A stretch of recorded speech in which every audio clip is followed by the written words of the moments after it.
Bonjour tout le monde, j'espère que vous allez bien et bienvenue pour cette dernière vidéo True Crime de ce mois d'octobre.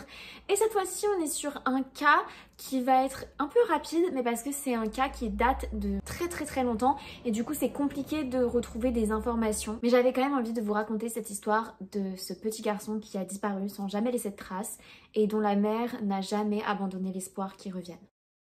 Donc nos protagonistes sont Christine Collins et son fils Walter Collins. Malheureusement, j'ai très peu d'informations sur eux. Comme je l'ai dit, ça date d'il y a plus de 100 ans. Christine, elle est née en 1988. Son nom de naissance était Christine Ida Dune. Elle s'est mariée à Walter Collins, donc senior, qui était un ancien prisonnier. Et ensemble, ils auront du coup un petit garçon, donc Walter Jr. Mais avant la naissance de Walter, le père il partira parce qu'il ne voulait pas de la responsabilité d'être père. Donc je vois que les hommes lâches existent depuis la nuit des temps. Donc Christine elle élèvera son fils seule et elle subviendra aux besoins de la famille toute seule. Walter il avait 9 ans quand il disparaîtra le 10 mars 1928. Christine, comme je vous ai dit, du coup, vu qu'elle était la seule parent dans cette famille, elle devait aller travailler. Donc, elle va laisser un peu d'argent à Walter pour qu'il aille au cinéma. À la base, ils devaient y aller tous les deux, mais vu qu'elle a dû aller travailler, elle lui a dit d'y aller tout seul. Donc, cet après-midi-là, quand elle rentrera du travail, Walter n'était plus là. Elle fera le tour de pâté de maison, mais sans succès. Et donc, elle finira par appeler la police. Sauf que la police, ils ont une genre de règle un peu bizarre où ils n'ont pas le droit d'intervenir avant 48 heures parce que dans les cas de disparition, je sais pas quel pourcentage, mais il y a beaucoup de cas où au final l'enfant revient avant 48 heures. Et moi je trouve que cette loi, même si je comprends, faut pas qu'il se déplace pour rien, tu perds tellement de temps en 48 heures si c'est en effet une vraie disparition ou un kidnapping. Au bout des 48 heures, Walter ne reviendra donc pas. Donc la police se mettra à chercher, mais leurs pistes elles mèneront nulle part. Et au début ils vont se dire que c'était peut-être un ennemi du père qui avait enlevé Walter, puisque le père, comme je disais, c'était un ancien prisonnier. Mais au final cette hypothèse elle a été très vite écartée. Et il faut savoir qu'à ce moment-là, la police à LA, elle avait une très mauvaise réputation. Et cette affaire elle va prendre du coup beaucoup d'ampleur. Et 5 mois plus tard, il y a un petit garçon qui va être retrouvé et ce petit garçon il dira être Walter. Donc quand la police ils vont informer que Walter a été retrouvé, Christine elle était évidemment trop contente et elle devait payer pour faire venir le petit garçon parce que du coup il n'était pas à Los Angeles, il était dans l'Illinois, il fallait payer pour qu'il se déplace. Et donc elle, il n'y a pas de souci, elle voulait retrouver son fils donc elle va payer. Sauf que malheureusement quand Christine ira à la gare pour récupérer son fils, ce n'était pas son fils. Le capitaine de la police, donc J.J. Jones, il va lui mettre un peu la pression en lui disant de tester le petit garçon. Il lui dit que c'est normal qu'elle le reconnaisse pas, qu'en 5 mois elle a dû oublier et que lui il a dû vivre des choses qui l'ont un peu changé. Donc contrainte, elle va quand même prendre ce garçon. Sauf que 3 semaines plus tard, elle retournera à la police pour dire que non, ce n'est pas son fils. Elle avait des preuves de son dentiste ainsi que plusieurs de ses amis qui étaient prêts à témoigner pour en effet dire que ce n'était pas Walter. Et malgré ça, J.J. Jones, il refusait de la croire et il va même dire que c'était une mauvaise mère. Puisqu'elle faisait trop de bruit et que comme je vous ai dit, ils avaient déjà pas une bonne image à cette époque-là, il va la faire interner dans un asile psychiatrique sous le code 12.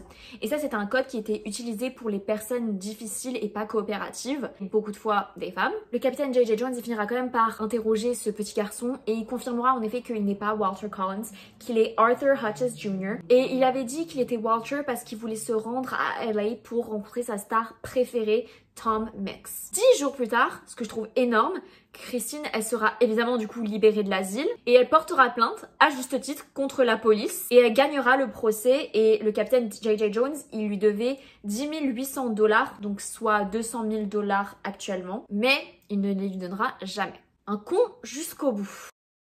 Mais maintenant, on va parler d'une personne très importante dans cette histoire, si ce n'est la plus importante. Gordon Stewart Northcott, il est né le 9 novembre 1906, un scorpion. Donc il est né à Bladworth au Canada. Il a grandi là-bas avant de déménager à LA en 1924. Il va réussir à convaincre son père d'acheter un terrain à Wineville en Californie. Et avec l'aide de son père et de son neveu de 11 ans, Sanford Clark, ils vont construire un ranch pour élever des poules. Vous êtes peut-être en train de vous dire, mais Alexia, qu'est-ce que tu nous racontes? Et ben en fait, c'est parce que Gordon, il utilisait pas du tout ce ranch pour élever des poules.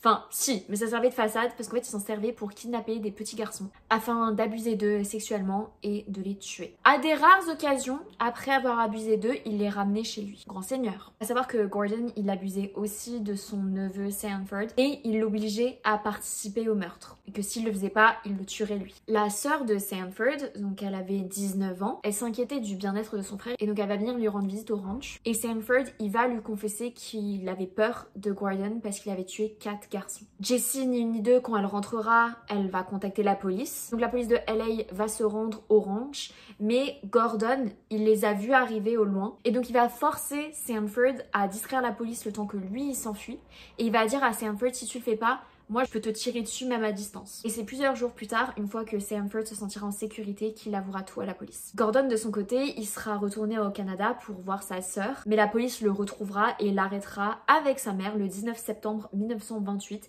et il sera ramené à LA le 30 novembre 1928 pour le début de son procès.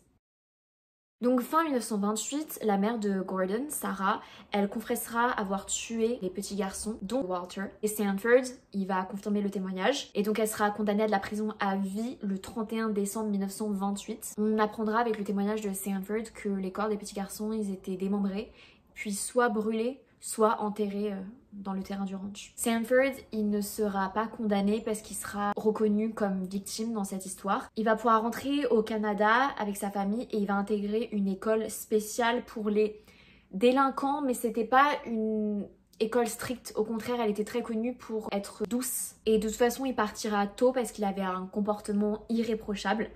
Et il mourra le 20 juin 1991 à l'âge de 78 ans. On retourne à notre fameux Gordon. Donc lui, son procès commencera en 1929. Contrairement à d'autres procès dont on a pu parler ce mois-ci, son procès va être ultra rapide, d'où le fait que cette vidéo est beaucoup plus rapide que les autres. Le 8 février 2029, il sera reconnu coupable du kidnapping, d'agression sexuelle et de meurtre sur 3 jeunes garçons, donc Alvin, Gothia et les frères Lewis et Nelson Winslow. Il est présumé qu'il ait tué plus de 20 garçons, mais c'est impossible de le prouver. Et le 13 février, il sera condamné à mort. Suite à cette annonce, sa mère, elle va changer de discours en niant avoir tué Walter et en expliquant que son fils, il était innocent et qu'elle avait abusé de lui quand il était tout petit. Bref, en gros, elle va tout essayer pour essayer de sauver son fils. Elle va même essayer de demander, elle, à être condamnée à mort. Et rien ne marchera. Et Christine, elle va écrire des lettres à Gordon. Il va accepter qu'elle vienne le voir avant sa mort et il va lui promettre d'avouer les faits. Donc au final, quand Christine se rendra sur place, il niera à nouveau en disant qu'il ne l'avait pas tué. Et donc le 3 octobre 1930, Gordon, il sera pendu. À savoir que la corde ne lui a pas rompu le cou et donc il a fallu attendre 13 minutes pour qu'il meure d'étranglement. Malgré tout ça, Christine, elle n'arrêtera pas d'espérer que son fils réapparaisse, surtout qu'il y a un enfant qui était supposément kidnappé par Gordon, qui a réussi à s'enfuir et qui a retrouvé sa famille. Donc pour elle, elle s'est dit, si lui c'était une des victimes de Gordon et qu'il a réussi à s'enfuir, pourquoi pas Walter? Et donc elle continuera d'espérer jusqu'à sa mort le 8 décembre 1964 à l'âge de 75 ans. Et à savoir qu'elle n'aura jamais reçu l'argent qui lui était dû. Et au niveau des adaptations, si vous voulez en voir un peu plus sur cette histoire, le film The Changeling en 2008, qui est personnellement comme ça que j'ai connu l'histoire, c'est avec Angelina Jolie. C'est très triste, très mélancolique, mais en même temps vu l'histoire que je vous ai racontée, c'est pas étonnant. J'espère que cette vidéo vous a plu, même si c'est un peu bizarre de dire ça parce qu'on est quand même sur des vidéos true crime et on est sur des histoires un peu gore et tristes. Et j'espère quand même que tout ce mois d'octobre et que ce nouveau concept de true crime vous a plu. Comme je vous dis à chaque fois, si vous avez d'autres informations supplémentaires, surtout pour ce cas-là qui est du coup très très court, j'avais quand même envie d'en parler parce que, comme j'ai dit, c'est un film que j'ai vu et qui m'a marqué et donc je me suis dit ça va dans la continuité des autres vidéos que j'ai fait ce mois-ci, malgré le fait que c'est court. Mais donc s'il y en a qui ont d'autres informations, franchement avec plaisir, partagez-les en commentaire. Vous pouvez me donner d'autres idées pour d'autres vidéos true crime. Je ne sais pas quand est-ce que j'en referai, mais si ça plaît, j'en ferai. Pour l'instant, c'était juste que j'ai pas d'autres idées. Je vous avoue que déjà trouver ces 4 là, c'était quelque chose pour moi. J'ai bien aimé l'expérience, donc j'espère que ça vous a plu. Si c'est le cas, aimez cette vidéo. Suivez-moi, activez la petite cloche, allez voir mes autres vidéos true crime. Et sinon, on se voit la semaine prochaine pour une nouvelle vidéo. Bye!